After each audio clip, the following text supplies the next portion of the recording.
प्रकटित भगवत्पाद भाष्यादिभावः मिथ्यावादापवाद प्रकुपित विमतध्वान्त संतानभानुः जीयादन्यैरदय्यः त्रिभुवन विदिताश्चर्यचर्यो जयार्यः आकेरलं तदा सेतुम् आगङ्गञ्चा हिमालयं निराकृताद्वैतशैवं विबुधेन्द्र गुरुं भजे ज्ञानभक्तिवैराग्यादि कल्याणगुणशालिनः लक्ष्मीनारायणमुनीन् वन्दे भक्त्याभीष्टप्रदायकः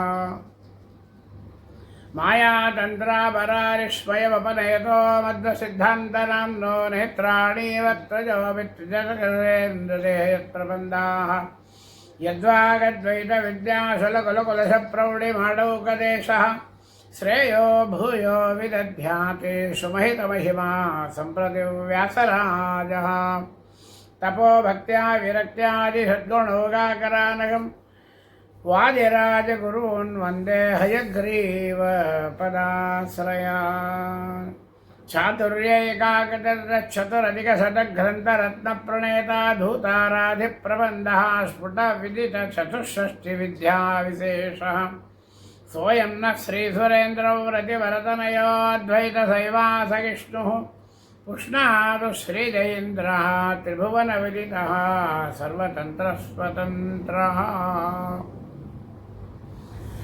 श्रीमतो राघवेन्द्रस्य नमामि पदपङ्कजे कामिताशेषकल्याणकरुणाकल्पपादपौ व्यासेन व्युक्तबीजः श्रुतिभुवि भगवत्पादलब्धाङ्कुरश्रीः प्रत्नैरीषत्रिभिन्नो अजनिजयमुनिना सम्यगुद्भिन्नशाकः मौनीशो व्यासराजाते उचितकिशलयः पुष्पितोऽयं जयीन्द्रात् अद्य श्रीराघवेन्द्रात् विलसति फलितो मध्वसिद्धान्तसाकी नमः श्रीपादराजाय नमस्ते व्यासयोगिने नमः पुरन्दरार्याय विजयार्याय ते नमः यमांसस्य पराभक्त्या सुप्रसन्नो हरिस्वयं यस्याचार्यो व्यासराजः तं वन्दे खनकाविदम् गोपप्रकरसङ्काशं गोपालाक्षणतत्परं गोदेववन्द्यपादाब्जं गोपालाख्य गुरुं भजे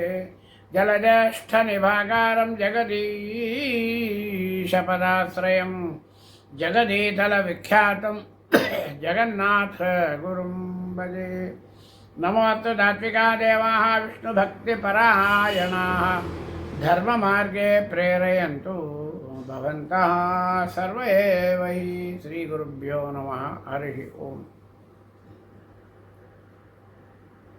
மறுபடியும் என்னை போல ஒருத்தன் இருந்தான் பைத்தியக்காரன். என்ன ஒரு பெரிய ஸ்ரீபாதராஜன் சொல்கிறீங்கோ, மடத்துலேருந்து ஓடி வந்தார், என்ன நைவேத்தியம் இல்லை பூஜை இல்லை, இவர் பாட்டுக்கு உட்காந்து இலை போட்டால் சாப்பிட்டுட்டார், பூஜை நைவேத்தியம்லாம் வேண்டாமா, ஒரு முறை வேண்டாமான்னு யாரோ ஒருத்தர் அவதூறு பேசினாராம். உடனே இது ஸ்ரீபாதராஜன் தெரிஞ்சு போச்சு. அந்த இருக்கக்கூடிய நரசிம்ம தீர்த்தத்தில் வந்தார், ஒரு வாழை இலையை போட்டார், தண்ணி தெளித்தார், அப்படியே வாயினால் ஆக்குன்னு சொல்ல போது கோசம்பரி பொரியல் சட்னி பஞ்சபட்சங்கள் சாதம் பாயசம் எல்லாம் அப்படியே வந்தது. அடுப்புலேருந்து இறங்கினா எப்படியோ அப்படி அசை போட்ட மாதிரி வாயிலேருந்து வந்த மாதிரியே சொல்லலை, அவ்வளோ அப்படியே ஃப்ரெஷ்ஷாக வந்து அந்த தட்டையில் நைவேத்தியம் பண்ணி சாப்பிட்டாராம். மகிமை தெரிஞ்சுக்கோ, மகானுடைய ஒரு ஒரு மகிமை என்ன இப்படிலாம் இருக்கும். ஹரிகசமர்ப்பிசிதனானா பர்யசாகங்களனை புஞ்சிசி நரெல்லாம் சிரிச்சுட்டு இருந்தாராம். நரரு நகಲು ಶ್ರೀಶ ಕೃಷ್ಣನ ಒಲಿಮೆ ಎಂದಲೇ ಹಸಿಯ ತೋರಿದ ಮಹಿಮೆ ಸಾಲದೆ ஸ்ரீபாதராஜர மகிமை சாலதே. இப்பேற்பட்ட ஸ்ரீபாதராஜன் வாயு பகவானுடைய மகிமை, பீமசேனனுடைய மகிமை, மத்வாச்சாரியருடைய மகிமை பொருந்திய மத்வநாமத்தை சொல்லியிருக்கார். அப்பேற்பட்ட மத்வநாமத்திற்கு ஜெகநாததாசர் பலஸ்திச்சு சொல்கிறார். ಸುರ ನದಿಯ ತಟದಲ್ಲಿ ಗೋ ಸಹಸ್ರಗಳ ಭೂಮಿದೇವಿಗೆ ಕೃಷ್ಣಾರ್ಪಣದ ಕೊಟ್ಟ ಫಲ ಉಂಟು மத்வநாம பரதி ஓதினவರಿಗೆ ஜெகநாததாசர் சொல்கிறார். இப்போ என்னன்னா, இந்த மத்வநாமத்து தினமும் படிக்கிறா கேட்குறா. அவளுக்கு கங்கை நதி கரையில் பூமாதேவி மகாலட்சுமி தேவிக்கு 1000 பசுமாடுகளை தானம் செய்தால் என்ன புண்ணியம் வருமோ அப்பேற்பட்ட கோதானம் கங்கை நதி கரையில் பூமாதேவிக்கு கொடுத்த பலன் உண்டு. இந்த மத்வநாமத்தை படித்து கேட்பவர்களுக்கு என்பதாக பலஸ்துதியில் செல்லுபடியான மத்வநாமம் அநேக கிருத்திகளை ஏற்றிருக்கார். அப்பேற்பட்ட ஸ்ரீபாதராஜருடைய இந்த ஒரு 10 வார்த்தைகளை மழலை சொற்களை அடியனுக்கு ஒன்றும் தெரியாது, நான் பெரிய பண்டிதன் இல்லை, ஆனாலும் பகவானுக்கு ஒரு வாய் தொண்டு, வாயினால் வான்மை சேவை செய்ய வேண்டும் என்பதாக நம்ம மிகவும் நமக்கு வேண்டவரான நாகு ஸ்ரீனிவாஸ் USA அவர்களுக்கு அவர்களுடைய ஒரு விருப்பப்படி ஒரு இணங்க இந்த சின்ன ஒரு உபன்யாசத்தின் மாலையை சமர்ப்பிக்கிறேன். இதை அவர் பார்த்து எனக்கு ஸ்ரீபாதராஜருடைய அருள் புரியும்படி ஆசீர்வாதம் செய்ய வேண்டும் என்பதாக கேட்டு இந்த உரையை முடிக்கிறேன். மத்வேஷார்ப்பணமஸ்து, கிருஷ்ணார்ப்பணமஸ்து. ஹரே ஸ்ரீனிவாசா குருவோ ரங்கவேந்தர். இப்பேற்பட்ட மகான் ஸ்ரீபாதராஜர் மகிமைகளை பற்றி அவருடைய சீடரான வியாசத்திரயங்களை ஏற்றி பிரகலாதனுடைய அவதார புருஷரான வியாசராஜர் ஒரு கீர்த்தனையில் சொல்கிறார். அகிஷயனவலுமே மகியோள் நம்ம ஸ்ரீபாதராஜர் மகிமே சாலதே ஸ்ரீபாதராஜர் மகிமே சாலதே. பாரு, இவ்வளோ நாள் ஸ்ரீரங்கத்தை பற்றி சொன்னாலே இவ்வளோ நேரம். அகிஷயன, அகினா பாம்பு, ஷயனா பாம்பு மேலே படுத்திருக்கபடியான ரங்கநாதனுடைய ஒலிமை, அவனுடைய அந்த அனுக்கிரகம் திருவருளை பெற்ற இப்பேர் இவ்வளோ நேரம் சொன்னமே மடத்து முன்னால் வந்து உட்காந்து அந்த பாட்டை பாடி ஸ்தோத்திரம் பண்ணி மங்களாத்தை பண்ணதுமே பகவான் அப்படியே சின்ன குழந்தை வடிவில் ஆயிட்டானோ. அனாயாசமாக ஸ்ரீபாதராஜர் மங்களாத்தை இப்போ இதை வியாசராஜர் சொல்கிறார். அகிஷயனவலுமே மகியோள் நம்ம ஸ்ரீபாதராஜர் மகிமே சாலதே ஸ்ரீபாதராஜர மகிமே சாலதே. முத்தேனாக்க இன்னொன்று என்னன்னா, இந்த சன்னியாசிகளெல்லாம் தங்க ஆபரணம் போடக்கூடாது, பட்டு வேஷ்டி உடுத்துறதில்லை. என்னமோ பிக்ஷை பகவானுக்கு நைவேத்தியம் பண்ணதை கொஞ்சம் தான் சாப்பிடுவோம். ஆனால் சுக பிராரத்தம்னு ஒன்று இருக்குது. இந்த துருவ மகானாக கிருத்தயுகத்திலே தபம் பண்ணி பகவான் வாசுதேவனுடைய அனுகிரகத்தினாலே துருவமண்டலத்திலே அரசனாக உட்கார்ந்து சிம்சுமார ரூபியாக பகவான் வந்து உபதேசம் செய்ததுனால பகவான் சொன்னானாம், 6 மாதம் நீ எனக்கு தபம் செய்து உபவாச தபம் செய்து என்னை ஒலித்து கொண்ட வலிமை பெற்றதுனாலே உனக்கு நான் ஒன்று சுக பிரார்த்தம் என்னும்படியான ஒரு அருள் புரிகிறேன் என்று அவர் சொல்லிட்டான். அதனால் இன்றைக்கும் ஸ்ரீபாதராஜருக்கு இந்த வஜ்ர கிரீட்டம் சுவாசனையோட சங்கம், பச்சைக்கற்பூரம், ஏலக்காய், ஜவ்வாது இதெல்லாம் போட்டு சுவாமிகள் சந்தனம் பூச மாட்டார். ஆனால் ஸ்ரீபாதராஜருக்கு 8 விதமான வாசனை திரவியங்களோடு அந்த சந்தனமாகப்பட்டது பூசுகிறார். பட்டு வஸ்திரம், இன்னைக்கு திருமலையிலேருந்து பகவான் உடுத்திட்டு அந்த 57 மடம் கொண்ட அந்த பீதாம்பரம் வருது, பீதாம்பரத்தை உடுத்துறான். அதை வியாசராஜர் சொல்கிறார். முத்தேன கவச்சமேல் கூலாயி ரத்ன கச்சித கர்ண குண்டಲ ಕಸ್ತೂರಿ ತಿಲಕ ಶ್ರೀಗಂಧ ಲೇಪನ ವಿಸ್ತಾರದಿಂದ ಮೆರೆದು ಬರುವ மகிமை சாலதே. இப்பேற்பட்ட மகிமை போராத அவனுக்கு ஸ்ரீபாதராஜர் புரிஞ்சுக்கிறதுக்குன்னு வியாசராஜர் கேட்குறார். அப்புறம் இவர் எல்லாருக்கும் பிரம்மத்யா தோஷத்தை பரிகாரம் பண்ண பிரம்மஹத்யா தோஷம்னு ஒன்று இருக்குது. வேத பிராமணர்களை அவமானம் செய்து இந்த பிரம்மத்யா தோஷம் வந்தால் சாப்பாடு பிடிக்காது, இருக்க பிடிக்காது, ஒரு வீட்டில் ஒரு பிசாச்சி மாதிரி இருப்பாள். அவர் பிரம்ம பிசாசின்னு பேர் அதுக்கு. வாதிராஜருடைய சன்னா பிரம்ம பிசாசி ஓட்டுனதெல்லாம் நம்ம கண்டிருக்கோம். இப்பேற்பட்ட பிரம்மத்யா தோஷம் கொண்ட ஒருவன் வந்து பகவான் ஸ்ரீபாதராஜர்கிட்ட கேட்குறாராம், இவனுக்கு இந்த பிரம்மத்திய தோஷம் வந்திருக்கு, இதுக்கு பிராயச்சித்தமே இல்லை, நீங்கள் அருள் புரியணும்னு சொன்னப்போ தங்க கிண்டியில் இந்த ரங்க விட்டலனுக்கு அபிஷேகம் செய்த அந்த தீர்த்தத்தை அந்த பிரம்ம பிசாசி இருக்கும் பிரம்மத்திய தோஷத்தில் கூடிய அந்த மனிதன் மேல் புரோட்சணம் செய்தாராம்.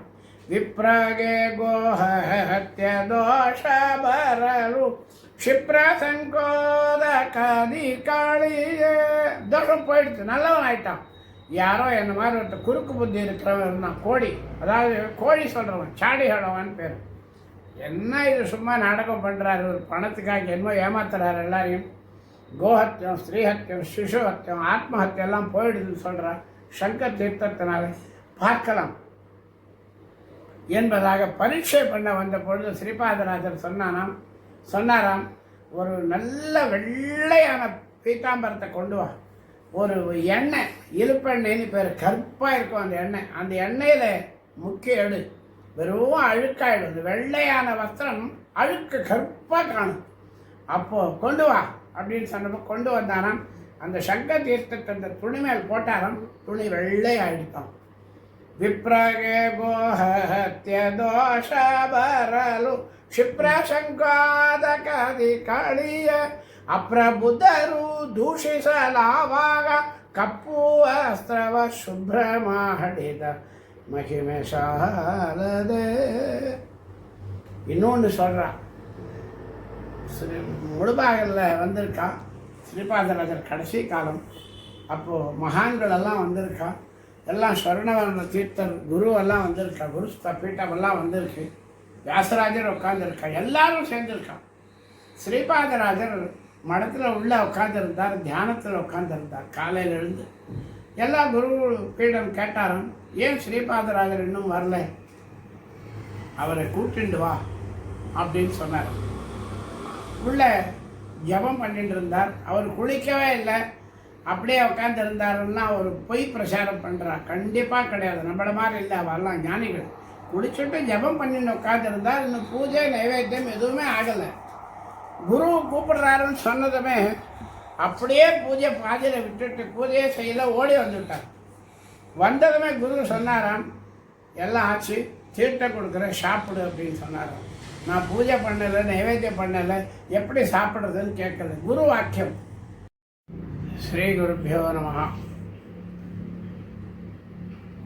மத்வமத சித்தாந்தத்தை மிக நீண்ட காலமாக தீர்க்கமாக பிரச்சாரம் செய்து துவைத சித்தாந்தத்தில் பகவானுடைய அஸ்தித்வம், ஆனால் பகவானுடைய இருப்பு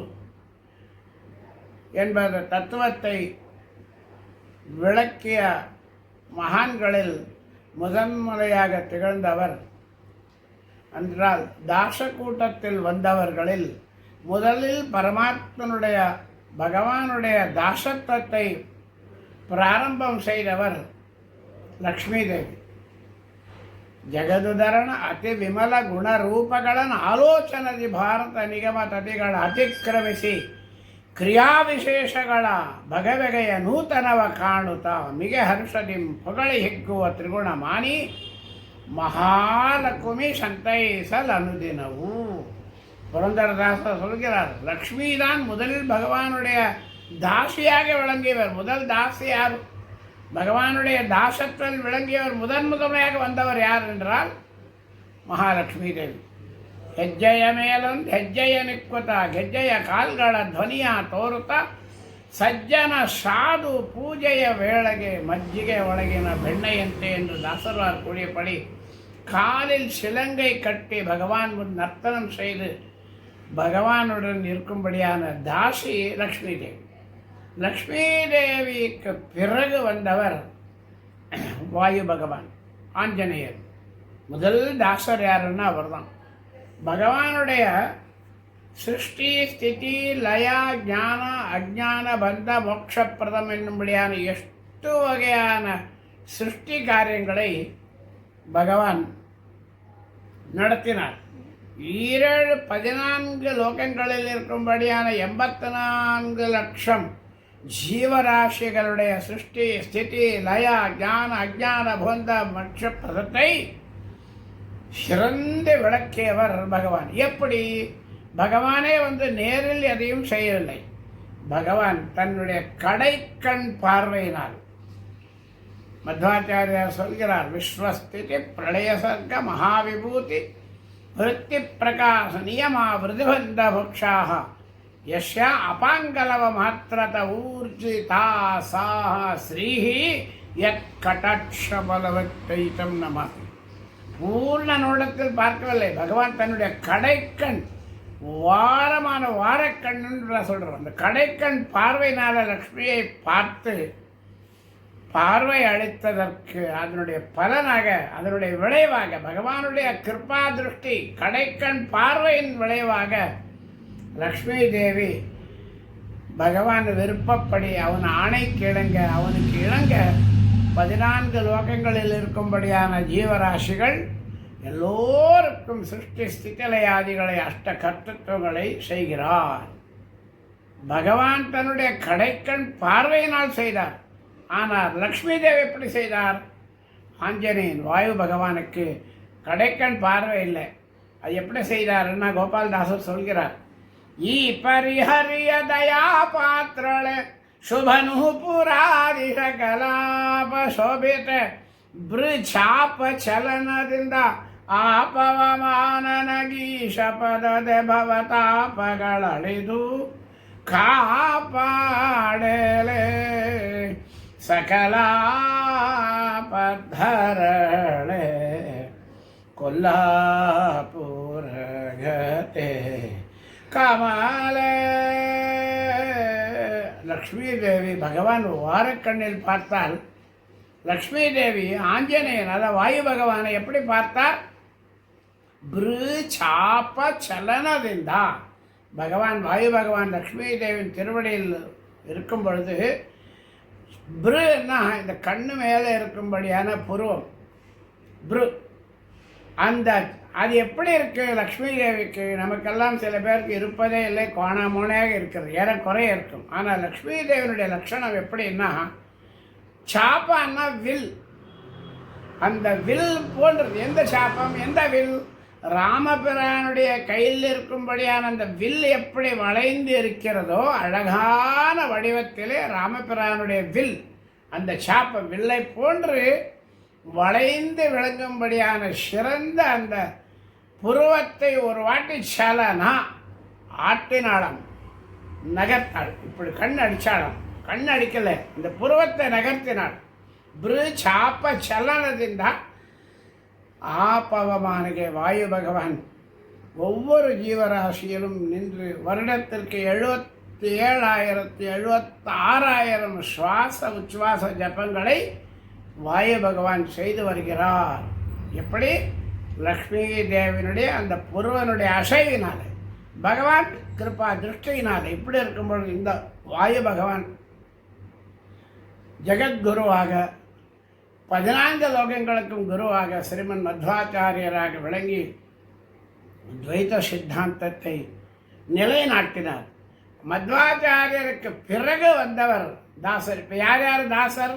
முதல் லக்ஷ்மி தாசத்துவம் அடியாராக வந்தார். இரண்டாவது மத்வாச்சாரியார். மத்வாச்சாரியாருக்கு பிறகு வந்தவர் நரஹரி தீர்த்தர்.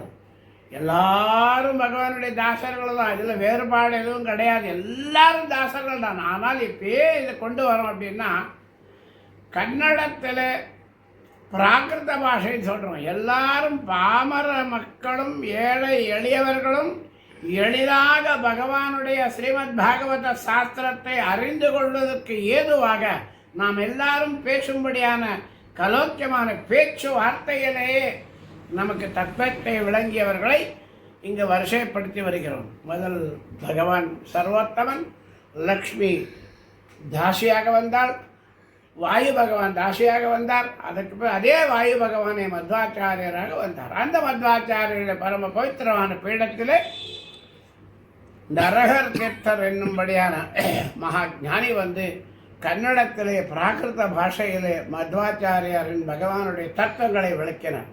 நரஹரி தீர்த்தருக்கு அடுத்தபடியாக இம்மீடியட்டாக வந்தவர் யாருன்னா நம்ம ஸ்ரீபாதராஜர். இந்த ஸ்ரீபாதராஜர் வருவதற்கு கன்னட சாகித்யத்துக்கு இப்பேற்பட்ட மகான் இவர் யார்? ஸ்ரீபாதராஜர் நரசிம்மத்திற்கு அடுத்தபடியாக வந்த ஸ்ரீபாதராஜர் இவர் யார்? எப்படி வந்தார்?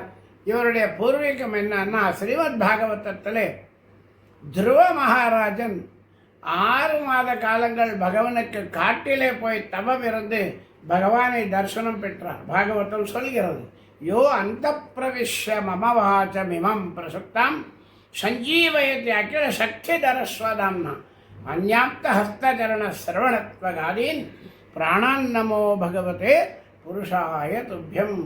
அந்த பகவானுடைய அருளை பெற்று, பகவானுடைய தரிசனத்தை பெற்று, பகவானுடைய கருணையினாலே, அனுகிரகத்தினாலே அந்த துருவமண்டலத்தில் போய் பகவானுடைய அரியாசனத்தில் உட்கார வைத்து பகவான் சிம்சுமார ரூபியாக உபதேசம் பெற்ற அந்த பரம பவித்திரமான அனுகிரகம் பெற்ற முக்கியமான தாசர் யாருன்னா இந்த ஸ்ரீபாதராஜர். இப்பேற்பட்ட ஸ்ரீபாதராஜர் இப்பேற்பட்ட சாதனை புரிந்தார்னு இவருக்கு குரு யார்? திருநெல்வேலியிலே ராகவேந்திர சுவாமிகள் மடத்தில் மூலபுருஷராக விளங்கிய ஷோடச பாகு 16 புஜங்களை கொண்ட நரசிம்ம சுவாமியை தாம்பரபரண நதியில் எடுத்து கனவு மூலமாக கொண்டு வந்தவர் விபுதேந்திர தீர்த்தர். அகேரளம் ததாதீதம் அகிங்கஞ்சா ஹிமாலயம் நிராகதாத்வைத சைவம் விபுதேந்திர. இப்பேற்பட்ட விபுதேந்திர தீர்த்தர் இந்த மத்வாச்சாரியருடைய பரம்பரையில் வந்த ராஜேந்திர தீர்த்தர் என்னும்படியானவருக்கு உபதேசம் செய்து அதன் வழியாகவே ஸ்ரீபாதராஜருக்கும் விபுதேந்திர தீர்த்தர் உபதேசம் செய்து அருள் பாலித்தார் என்பது முக்கியமான ஒரு குறிக்கோளாகும். இப்பேற்பட்ட ஸ்ரீபாதராஜர் ராஜேந்திர தீர்த்தர் மற்றும் விபுதேந்திர தீர்த்தர், நரஹர் தீர்த்தர், மத்வாச்சாரியருடைய வழியில் வந்த மகானாக தொடங்கியவர். துருவ மகாராஜனுடைய அம்சம், அதாவது துருவனே ஸ்ரீபாதராஜராக கலியுகத்திலே அவதாரம் என்பது மிக சிறந்து விளங்கியது.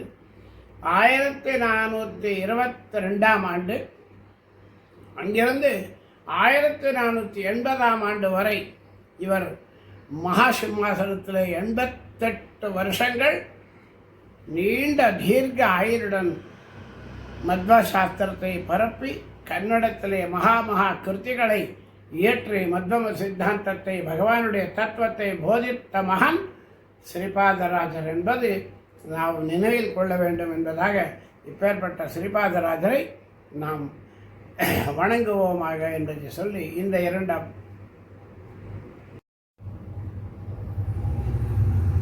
பேர்பட்ட மகானாக விளங்கிய பாகவதோத்தமரான, பாகவதத்தில் சிறந்து விளங்கப்பெற்ற துருவ மகாராஜனின் அம்சமான ஸ்ரீபாதராஜருடைய மகிமைகளை, அவருடைய இந்த ஜேஷ்ட மாதம் வரும்படியான 28ஆம் தேதி ஜூன் அன்று வரும்படியான ஸ்ரீபாதராஜருடைய ஆராதனை வைபவ மகோத்சவத்திலே நமக்கு மிகவும் வேண்டியவரான யுஎஸ்ஏயில் இருக்கும்படியான நாகு ஸ்ரீனிவாஸ் என்பவருடைய ஒரு ஊக்கம். ஒவ்வொரு ஆண்டும் ஸ்ரீபாதராஜர், வியாசராஜர், சுதீந்திரர் பேர்பட்ட ஆராதனைகளை ஆன்லைன் மூலமாக, யூடியூப் மூலமாக இந்தியாவில் மற்றும் அன்று உலகம் முழுவதும் எல்லோரும் கேட்கும்படியான ஒரு மகா சாதனையை அவர் புரிந்து வருகிறார். அப்பேற்பட்ட நாகு ஸ்ரீனிவாசன் அவருடைய விருப்பப்படி, அவருடைய சாதனையின்படி இப்பொழுது சில நிமிஷங்கள் ஸ்ரீபாதராஜருடைய மகிமைகளை சமர்ப்பிக்க நான் முயற்சி செய்கிறேன். இப்பேற்பட்ட ஸ்ரீபாதராஜர் கன்னடத்திலே சாகித்யங்களை, வாக்வஜனம் என்னும்படியான நூல்களை, ஏராளமான மத்வசாஸ்திர நூல்களை எழுதி மக்களுக்கு உதவி புரிந்துள்ளார். ஆனால் பாமர மக்களுக்கு நான் முன் சொன்னபடி கன்னட பாஷையில் பாட்டுக்களை, அதாவது கிருத்திகளை கொடுத்து ஊக்குவித்த மகான். அதில் முக்கியமாக ஒரு கிருத்தியில் ஸ்ரீபாதராஜர் சொல்கிறார், வெறும் மாத்வனாக பிறந்தால் போதாது.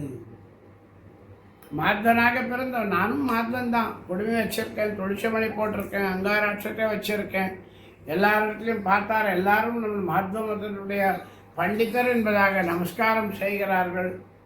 ஏகப்பட்ட உபச்சாரங்களை செய்கிறார்கள். இது போதாது. ஸ்ரீபாதராஜர் சொல்கிறார், மத்வ மதத்தில் பிறந்து வேஷங்களை போட்டால் பிரயோஜனம் இல்லை. மத்வ மதத்தில் அதில் அடைக்கலம் புக வேண்டும். அதில் நாம் இன்வால்மெண்ட்டு சொல்கிறோம். அதில் இறங்கணும். இறங்கி அந்த சாத்திரத்தை படித்தாதான் சம்ஸ்காரம்னு ஒன்று இருக்குது. அந்த சம்ஸ்காரம்னா என்ன? வெறும் மகனாக பிறந்தால் போதாது. விஜயதாசர் சொல்கிறார், மத்வ மததை ಹುಟ್ಟದವನ ஜன் அப்படி சொல்லலை. என்ன சொல்கிறார்? மத்வ மதவ பொந்ததவன பகுதியாத்தக்கே ஊர்ಧ್ವ புன்றதித்ததவன கர்மவ்ய. மத்வ மதத்தில் பொந்துவதில் அடைக்கலம் போக வேண்டும். சாத்திரத்தை அத்தியனம் செய்ய வேண்டும். சத்கர்மானுஷ்டானங்களை செய்ய வேண்டும். பத்மநாப தீர்த்தர் யார்? அத்வைத்தர். நரஹர் தீர்த்தர் யார்? அத்வைத்தர். மாதவ தீர்த்தர் யார்? அக்ஷோப தீர்த்தர். எல்லா ராமச்சந்திர தீர்த்தர் மத்வாச்சாரியர் ஷீடர்களாக விளங்கி அவருடைய பரம பவித்திரமான சிம்மாசனத்திலே அமர்ந்து மத்வ சாஸ்திரத்தை இயற்றியவர்களில் நாம் பார்க்கும் பொழுது ஸ்ரீபாதராஜர் அதையெல்லாம் மனசில் கொண்டு ஒரு கருத்தையை சொல்கிறார்.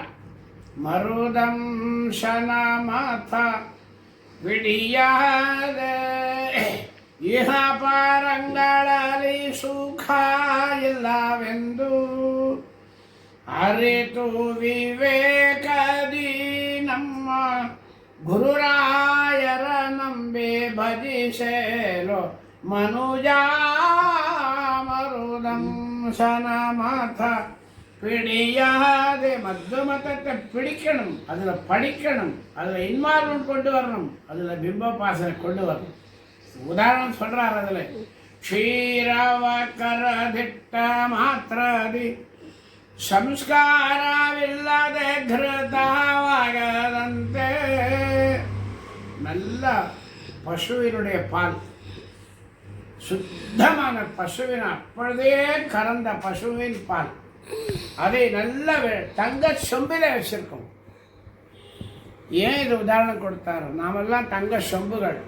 மத்வாச்சார சித்தாந்தத்தை நம்மளை பார்த்தாலே நமஸ்காரம் பண்ணணும். இப்படிப்படியான ஒரு பகிர் தீட்சை, அது சொம்பு.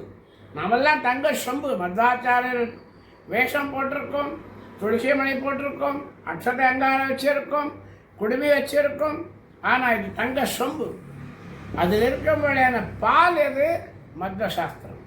அந்த பாலாகப்பட்ட தங்க சொம்பில் இருக்கும்படியான அந்த பாலாகப்பட்டது நெய்யாக மாற வேண்டும் என்றால் அப்படியே ஃப்ரிட்ஜில் வச்சா போகாது. அதுக்கு சம்ஸ்காரம் கொடுக்கணும். அந்த பாலை காய்ச்சி ஆற வச்சு அதில் கொஞ்சோண்டு தயிரை மிக்ஸ் பண்ணால் அடுத்த நாள் தயிராகும். அந்த தயிரை மறுபடியும் கடைந்தால் வெண்ணெய் வரும். அந்த வெண்ணெயை மற்றும் காசினால் நெய் கிடைக்கும். இப்போ நாமெல்லாம் மற்ற பரம்பரையில் வந்தவர் போல நாமெல்லாம் மேலே இருக்கோம். தங்க சொம்பு, இரண்டாவது பேச்சில்லை. ஆனால் உள்ள மத்வாச்சாரியர் சாஸ்திரத்தை வேதம் படிச்சிருக்கோம், சாஸ்திரம் படிச்சிருக்கோம், ஹரிகதாம்சாரம் படிச்சிருக்கோம், எல்லாம் படிச்சிருக்கோம். ದಾಸರು சொல்கிறார், ಓದಿ ವೇದ ಶಾಸ್ತ್ರ ಪುರಾಣ ಕಥೆಗಳ ಓದಿ ಕೇಳಿದರೇನು ಮಾಡಿದರೇನು ಆಡಿದರೇನು ಕಾಮ ಕ್ರೋಧ ಅಳಿಯದೆ ஹரி சர்வத்திரகதனந்தறியதிக மாணவனு. அந்த சம்ஸ்காரம் என்ன அப்படின்னா, சூரிய ஜனர சங்க இல்லாதே நர தபசி. நீ என்ன படித்தாலும் என்ன அலங்காரம் பண்ணிட்டாலும் அந்த ஞானிகள் என்னும்படியான மகான்களுடைய சங்கம் அவர் கூட இருக்கணும். அவரை ஸ்பர்ஷம் பண்ணணும், கால் அலம்பணும். அந்த மகான்களுடைய சங்கம் தான் அந்த சம்ஸ்காரம் என்னும்படியானது வரணும். ஆச்சு சார், நீங்கள் எல்லாம் சொல்லிட்டீங்க, தங்க சொம்புன்னு சொன்னீங்க, மற்ற சாஸ்திரத்தை படிச்சுட்டேன்னு சொன்னீங்க, பெரிய பெரிய மகான்களுடைய சங்கமும் ஆயிடுச்சுன்னு சொன்னீங்க, போருமா? எங்கள் ஆத்துக்கு பெரிய பெரிய மகான்லாம் வந்துட்டு போகிறா, அவருடைய சங்கமும் எனக்கு இருக்க போதுமா? அதுவும் போராது. உபதேச லப்தாவில்லದ ಮಂತ್ರ ஏசு ஜபிசாலோ ஃபலகால கொடாதந்தே. பெரியவர் வந்தா அவர்கிட்ட வணங்கி அவர்கிட்ட நம்ம உபதேசம் வாங்கணும். மகான்களுடைய உபதேசம் இல்லாமல் நான் அந்த மந்திரம் பண்ணுறேன், இந்த மந்திரம் பண்ணுறேன், அந்த ஜபம் பண்ணுறேன், இந்த ஜபம் பண்ணுறேன்னா தம்படிக்கு பிரயோஜனம் இல்லை. பெரியவங்கள்கிட்ட போய் இது உபதேசம்னு வாங்கணும். காதில் பெருவா சொல்லுவா, மந்திரோபதேசம்னு பேர் அதுக்கு. சாஸ்திரோபதேசம்னு பேர். அந்த முதல்ல பெரியவாருடைய சங்கமாகணும், அதுலேருந்து அவருடைய உபதேசத்தை வாங்கணும். இது போருமா? குரு அந்த உபதேசம் பண்ணிட்டு இருக்காருங்களுக்கு போருமா? போறாரு. உபவாசனே மங்காள் இல்லாத பட்னி இருக்கணும். உபவாசம்னா 2 அர்த்தம். பகவான் கிட்ட உட்கார்றது உபவாசம், பட்னி இருக்கணும். அது எந்த பட்னி சார்? சனிவாரம் நான் உபவாசம் பண்ணுறேன், வியாழக்கிழமை பண்ணுறேன், திங்கக்கிழமை பண்ணுறேன், எல்லாம் பண்ணுறேன்னா நேமன்னு ஒன்று இருக்குது. ஏகாதசியை மாடாதவன விரத. ஏகாதசி உபவாசம் பண்ணாதான் சனிக்கிழமை, திங்கக்கிழமை, வியாழக்கிழமைலாம் பண்ணுற உபன்யாசத்துக்கு மதிப்பு இருக்கும். அப்புறப்பட்டு நேமம் இருக்குது. உபவாசத்தை இந்த மாதிரி இந்த முக்கியமாக பண்ணணும்னு இருக்குது. உபவாசத்து பண்ணணும். எல்லாம் பண்ணிட்டேன் சார், எல்லாம் ஓகே. கடைசியில் என்ன சொல்கிறார்? சாரமத்வ சாஸ்திரபோதே உரு தாரதம்ய ஞான புட்டதந்தே. சிரேஷ்டமான மேன்மையான மத்வ சாஸ்திரத்தை படிக்கணும். ஏன் படிக்கணும்? அதில் தாரதமியம் இருக்குது. பிரம்மா எப்படி, வாயு பகவான் எப்படி, இந்திரன் எப்படி, ருத்ரன் எப்படி, 32 முறையாக தாரதமியங்கள். எல்லாரும் ஒன்றே கிடையாது. எல்லாரும் ஒன்று தான், எல்லார் வீடும் ஒன்று தான். நம்ம வீடு மாறின்னு சொல்கிறோம். ஆர்த்திக்கு வந்தது எங்கள் வீட்டுக்கு ரிஜிஸ்ட்ரேஷனுக்கு வாங்க யாராவது வருவாளா? சார் நானும் நீனும் ஒன்று தான் சார், நாங்கள் 2 பேரும் ஒன்று தான் சார். தங்க வளையல் போட்டிருக்க கையில் கழட்டி கொடுன்னா கொடுத்துடுவாளா? என்றைக்கும் ஆகாது. பகவான் இந்த பின்னோ ஜீவகணாக வியாசராஜர் சொல்கிறார். ஸ்ரீமன் மத்வமதே ஹரிப்பரதரஹ சத்யம் ஜெகத் தத்வதோ பேதோ ஜீவகணாக ஹரேரனுச்சராக நிஜச்ச பவங்கதா முக்தி நைஜ சுகானுபூதி அமலா பக்தித்வ சத்சாதனம் சட்சாக ஹிருதயம் பிரமாணம் அகிலாம் நாயைக்க வேத்யோ ஹரி. மத்வமத்தினுடைய சாரத்தை வியாசராஜர் நமக்கு சொல்லியிருக்கார். இப்பேற்பட்ட வியாசராஜருடைய குருவான ஸ்ரீபாதராஜர் சொல்கிறார். சார மத்வ சாஸ்திரபோதே உரு தாரதம்ய ஞான புட்டதந்தே. ஸ்ரீரங்க விட்டல், ரங்க விட்டலா என்னும்படியானது அவருடைய முத்திரிகை. ஸ்ரீரங்க விட்டலன்னா பதிஷாதே ಮುಂದೆ ಪರಗತಿ ದೊರಕೊಳ್ಳಲರಿಯದಂತೆ மருதம் சனாமத. ஒரு மனிதனாகவன் இந்த பூலோகத்தில் பிறந்து எப்பேற்பட்ட சாதனை புரிய வேண்டும். பகிர் தீட்சை வேணும், அந்தர் தீட்சை வேணும், மத்வாச்சார சாத்திரம் செய்ய வேணும், சத்கர்மானுஷ்டான உபவாசங்களை செய்ய வேணும், குருக்களுக்கு தொண்டு செய்ய வேண்டும், குருகளுடைய சங்கம் பெற வேண்டும், குருக்களிடம் வந்து உபதேசம் பண்ண வேண்டும், மற்ற சாத்திரத்தை படிக்க வேண்டும் என்படியான ஒரு பெரிய தத்துவத்தை இந்த கிருத்தியிலே ஸ்ரீபாதராஜர் சொல்லியிருக்கிறார். பேர்பட்ட மகான் அபரோட்ச ஞானியான துருவ மகாராஜனுடைய அவதார புருஷரான ஸ்ரீபாதராஜர் கோலார் மாவட்டத்தில், கோலார் என்னும்படியான கோலார் டிஸ்ட்ரிக்டில் சித்தூர் போகும் வழியிலே முழுபாகல் என்னும்படியான மகாக்ஷேத்திரம், அந்த மகாக்ஷேத்திரத்தில் நரசிம்ம சுவாமியினுடைய க்ஷேத்திரம், அது நரசிம்ம க்ஷேத்திரமாக இருந்தது.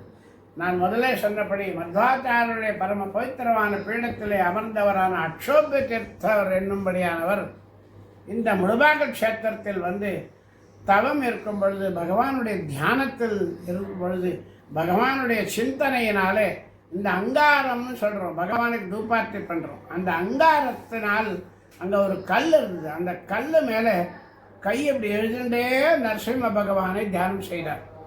அவர் நரசிம்ம பகவானை வரையணும்னு வரையலை அந்த சித்திரம். ஆனால் பகவானுடைய தியானத்தில் நரசிம்ம சுவாமி ஒரு பிராதுர்பாவ அஷ்டகம்னு அவரே பண்ணியிருக்கார் ஸ்ரீபாதராஜர். இந்த அக்ஷோபிய தீர்த்தர் இந்த அங்காரம் என்னும்படியான ஒரு கல், அந்த அதுக்கான அடுப்பு கரின்னு சொல்கிறோம், பகவானுக்கு தூபார்த்தி செய்த அந்த அடுப்பு கரி தணலினாலே ஒரு அங்காரத்தினாலே ஒரு சித்திரம் எழுதினார். அது நாளடைவிலே அவருக்கு நரசிம்ம யோகா நரசிம்ம ரூபத்திலே சுயம்புவாக தரிசனம் கொடுத்த அக்ஷோபதீர்த்த கராட்சிதா ಅಂಗಾರದಿಂದ ನಿರ್ಮಿತವಾದ ಸ್ವಯಂ ಯೋಗಾ ನರಸಿಂಹ ಕ್ಷೇತ್ರ. அந்த யோகா நரசிம்மனுடைய சன்னதிக்கு பக்கத்திலே ஆஞ்சநேயனுடைய சன்னிதானம். அந்த ஆஞ்சநேயன் யாருன்னா துவாபர யுகத்திலே சாட்சாத் அர்ஜுனன் பிரதிஷ்டை செய்த பீமசேனன் பூஜித்த மகா ஆஞ்சநேயனுடைய திவ்ய சன்னிதானம். அப்பேற்பட்ட அந்த நரசிம்ம சுவாமியுடைய சக்கரத்தை வைத்திருக்கும்படியான சக்கர தீர்த்தம் என்னும் நரசிம்ம தீர்த்தம் என்னும்படியான பரம பவித்திரமான சரித்திரம். இந்த நரசிம்ம தீர்த்தம் என்னன்னா, ஒரு வாட்டி ஸ்ரீபாதராஜர் இப்போ நாளைக்கு வரப்போகிறது ஸ்ரீபாதராஜர் ஆராதனைக்கு அடுத்த நாள் வடசாவித்ரி பௌர்ணமின்னு பேர். அன்றைக்கி பெண்மணிகள் எல்லாம் சேர்ந்து மருத வாங்கணும்னு சொல்லி கொடுப்பான். எல்லாருக்கும் மாம்பழம் தானம் கொடுப்பான். ரொம்ப விசேஷம். அந்த நாள் அதாவது ஆராதனை அடுத்த நாள் பௌர்ணமி நாளன்று ஸ்ரீபாதராஜர் என்ன பண்ணார், நாம் இந்த நரசிம்ம தீர்த்தத்தில் ஸ்நானம் பண்ண போகிறேன், கங்கையை தியானித்து இதை கங்கையாக நான் பாவித்து இங்கே கங்கையை நான் அனுசந்தானம் பண்ணுறேன்னு இறங்கினார். எங்கேயோ இருக்கும்படியான பகவானுடைய பாதோதகமான ஹரித்வாரிலிருந்து அந்த நரசிம்ம தீர்த்தத்தில் கங்கையாகப்பட்டவள் நல்ல ஸ்புரத்ரூபமான தேவி ஸ்வரூபத்தில் தங்க வளையலுன்னு கையை மேலே காட்டினாளாம். ஸ்ரீபாதராஜர் உடனே கங்கை பிரத்யட்சமாக வந்துட்டாளேன்னு சொல்லி தங்க மரத்தில் பீதாம்பரத்தை வச்சு மங்கள திரவியங்களோட அந்த ஸ்ரீபாதராஜர் இந்த நரசிம்ம தீர்த்தத்தில் கங்கையை பிரத்யக்ஷத்தில் மருதபாகனம் கொடுத்து வணங்கிய ஒரு புண்ணிய பவித்திரமான க்ஷேத்திரம். இன்றும் ஸ்ரீபாதராஜர் ஆராதனுடைய மறுநாள் சுவாமிகள் அந்த நரசிம்ம தீர்த்தத்தில் மருதபாகனத்தை கொடுக்கிறார். அதை பார்த்தவாளே மிகவும் தன்யம் என்பதாக நாம் அறிந்து கொள்கிறோம்.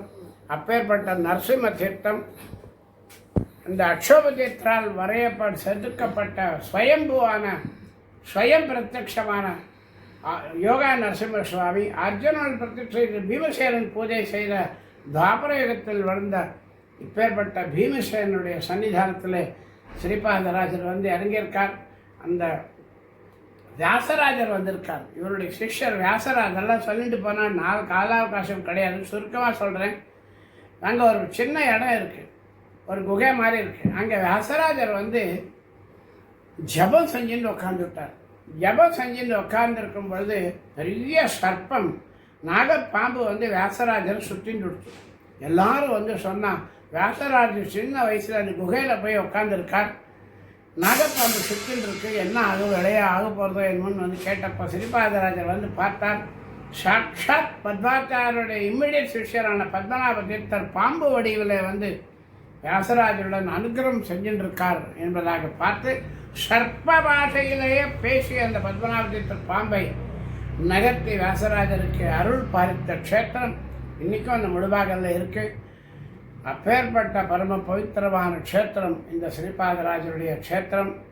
அந்த க்ஷேத்திரத்தில் இப்பேற்பட்ட ஸ்ரீபாதராஜர் இன்றைக்கி நமக்கு கொடுத்த அந்த சப்ஜெக்ட் படி ஸ்ரீபாதராஜர் ஸ்ரீரங்கத்தில் வாசம் என்பதாக கொடுத்திருக்கார். ஸ்ரீரங்கத்தினுடைய மகிமை ஸ்வயம் வெக்தம் ஸ்வயம் வெக்தம் இதம் க்ஷேத்திரம் விமானம் ரங்கமந்திரம் ஸ்ரீமுஷ்ணம் வெங்கடாத்ரிஞ்ச சாலிகிராமஞ்ச நைமிஷம் தோதாத்ரிம் புஷ்கரம் செய்வா நரநாராயணாசிரமம். இந்த 8 க்ஷேத்திரங்கள் பூலோகத்தில் ஸ்வயம் வெக்த க்ஷேத்திரமாக விளங்கியது. அப்பேற்பட்ட புராண பிரசித்தியான ஸ்வயம் வெக்த க்ஷேத்திரமான ஒரு க்ஷேத்திரத்திலே முதன்மையாக விளங்கியது விமானம் ரங்கமந்திரம். இப்பேற்பட்ட ஸ்ரீரங்கத்திலே என்னைக்கோ பல யுகங்களாக நடந்து வந்த ரங்கநாதனுடைய விபீஷணனால் கொண்டு வரப்பட்ட அந்த விமானர் ஸ்ரீனிவாச ரங்கநாதனுக்கு சப்த பிராகாரம் என்னும்படியான ஒரு கிரமத்தை 7 பிராகாரங்களில் 8 திசைகளை நமஸ்காரம் செய்து காவேரி ஸ்நானம் செய்யும்படியான ஒரு பாக்கியத்தை ஊக்குவித்து எல்லோரையும் முன்னேற செய்த ஸ்தலம் ஸ்ரீரங்க க்ஷேத்திரம். இன்றைக்கும் பார்க்கிறோம். இவருடைய குரு ஸ்வர்ணவர்ண தீர்த்தர்னு பேர். பார்க்கறதுக்கு தங்கமாக இருந்தார் கலர், அதனால் ஸ்வர்ணவர்ண தீர்த்தர்னு அவர் இயற்பெயர் ஆகிப்போச்சு. அப்பேற்பட்ட ஸ்வர்ணவர்ண தீர்த்தர் சித்திர வீதியில் ஸ்ரீரங்கத்தில் சன்னிதானமாக இருக்கார். அங்கே ஸ்ரீபாதராஜர் தங்கியிருக்கார். ரங்கநாதனுடைய உற்சவம் 4 மாட வீதிகளில் கொண்டிருந்தது. இந்த ஸ்ரீபாதராஜருடைய சன்னிதானத்தில் ஸ்வர்ணவர்ண தீர்த்தர் பிருந்தாவன் அந்த மடத்தின் முன்னால் வரும்போது ரங்கநாதன் இந்த திருப்பாதம் தாங்கிகள்னு பேர் பகவான் தூக்கிட்டு வருவான். அவளால் அந்த இடத்துல வரும்போது தூக்கவே முடியல. பகவான் எவ்வளோ டன்னு வெயிட்டில் ஆகி முதுகு என்ன ஆகிடுமோன்ற பயத்தில் மிகவும் பாரம் ஆயிட்டான் பகவான்.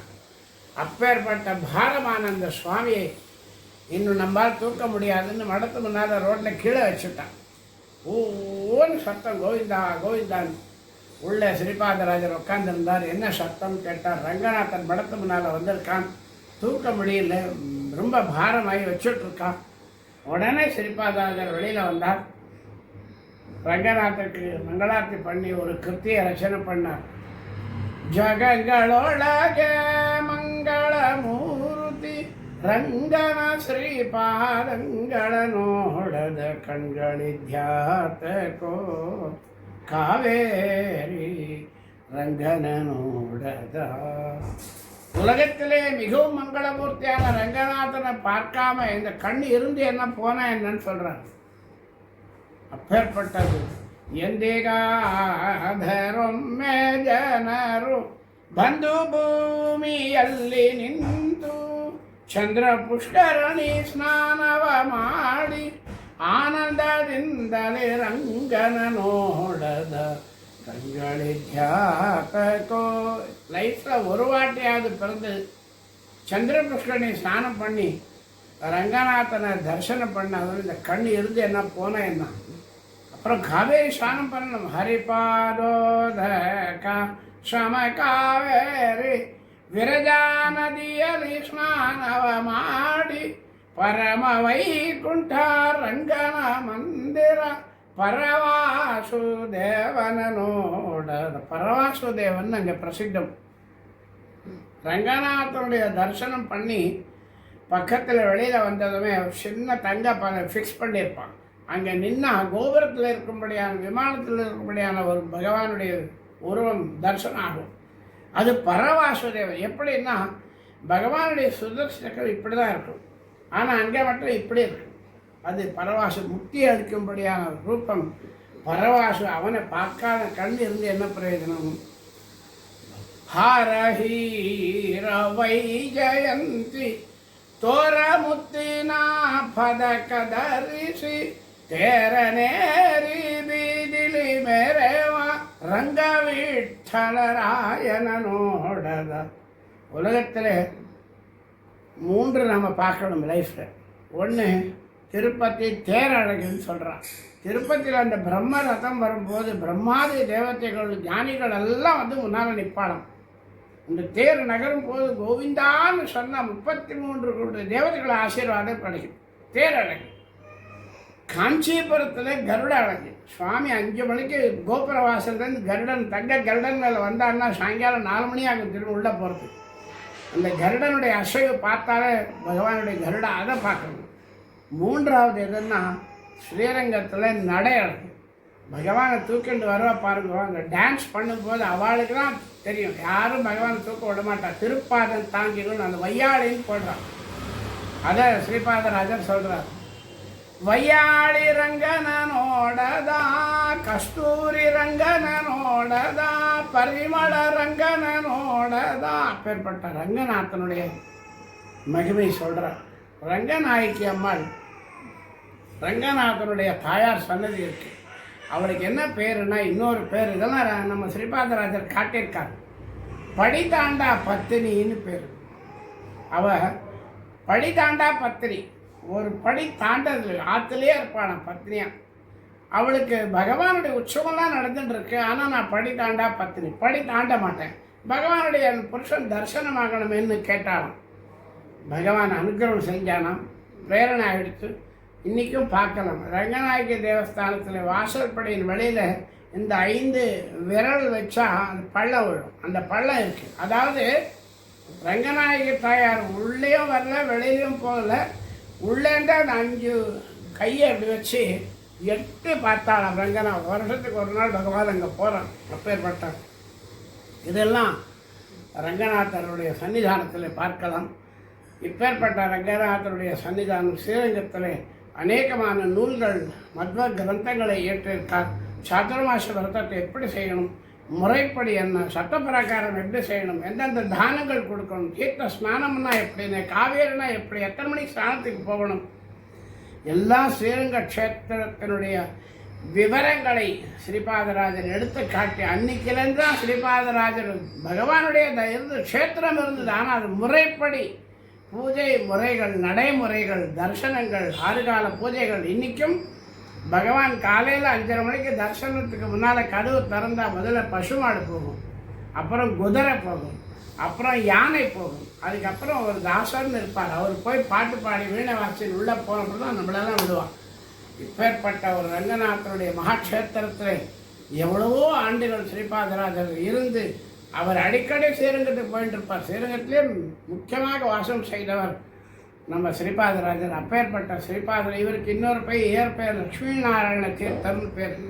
அப்போ லக்ஷ்மி நாராயண தீர்த்தர் இவர் எப்படி வணங்கிட்டாருன்னா, எந்த ஊருக்கு போனாலும் அந்த மன்னர்கள் ராஜர்கள்லாம் வந்து வணங்கிட்டு இருந்தாராம். அதனால் இவர் இயற்பெயராக ஆகிப்போச்சு ஸ்ரீபாதம். எல்லாரும் ஸ்ரீபாதங்களவரானால் இவர் ஸ்ரீபாதங்களில் ராஜர்னால் மரியாதை செய்யப்பட்டவர். அன்னைக்கிலேருந்து தான் வியாசராஜர், சுதீந்திரர் எல்லா குருக்களுக்கும் ராஜர்களுடைய மரியாதை நடைபெற்றது. அப்பேற்பட்ட ஸ்ரீபாத ராஜருடைய ஸ்ரீரங்க வாசம் இப்பேற்பட்ட மகிமை வியாசராஜர் சொல்கிறார். குருவை சிஷ்யன் கொண்டாடுறது எப்படி இருக்குது, சிஷ்யனை குரு கொண்டாடுறது எப்படி இருக்குது, வியாசராஜருடைய மகிமையை ஸ்ரீபாதராஜர் சொல்கிறார்.